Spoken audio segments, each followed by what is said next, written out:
Gusto ko lang magbigay ng opinion dito sa pahayag ng Vice President patungkol sa tanong ng media na kung sakali bumaba si Pangulong Marcos.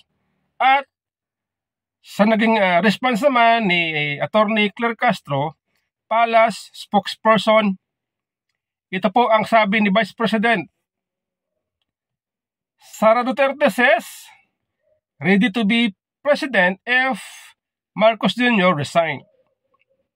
Para sa akin, ang ibig po sabihin nitong pahayag ng Vice President ay pinapawi niya ang pangamba ng publiko na kung sakali bumaba sa pwesto si Pangulong Marcos, ready siya i-take ang responsibility bilang Pangulo. At sa aking pananaw, sa aking pag-obserba sa takbo ng pag-iisip ng Vice President, stable, matatag, at sa kanyang kakayanan, malawak ang kanyang experience pagdating sa governance. Yun po ang aking pananaw. Gustong pawiin ng Vice President ang pangamba ng publiko. Ganun po. Ngayon, ito po ang response ni Attorney Claire Castro, Palace spokesperson. Handa na po ba kayo sa mas marami pang Mary Grace Piatos? Una, sabi niya, parang patanong sa publiko, ready na ba tayo ng mas marami pang Piatos, Mary Grace Piatos? Okay?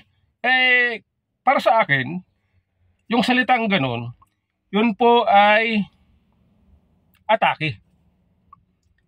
Yun po ay propaganda.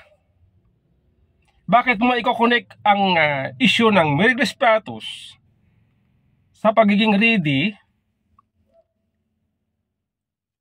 i-accept ang responsibility ng iiwan na kung sakaling iiwan o mag-resign si Pangulong Marcos, bakit mo sagutin ng propaganda?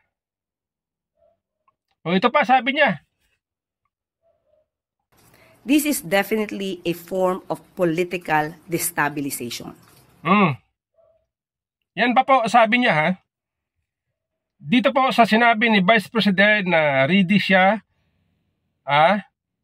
kung sakaling bumaba si Pangulong Marcos, para kay Claire Castro, yan daw po ay form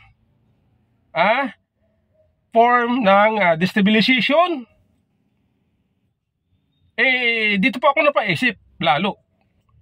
Kasi nga, paano naging form ng destabilization itong pagsabi ng Vice President na ready siya?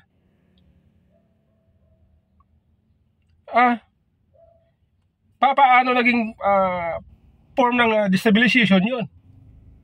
Attorney Claire, abogado ka di ba? Tayo bilang mamamayan, gusto natin yung mataas yung standard ng isang spokesperson ng Malacanang pagdating sa pagpapaliwanag, pagpaintindi sa tao. Yun po ang gusto natin. Hindi yung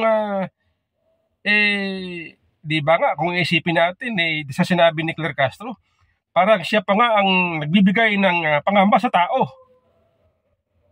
Di ba? Attorney Claire, abogado ka. Balita ko, ikaw ay cum laude sa UST.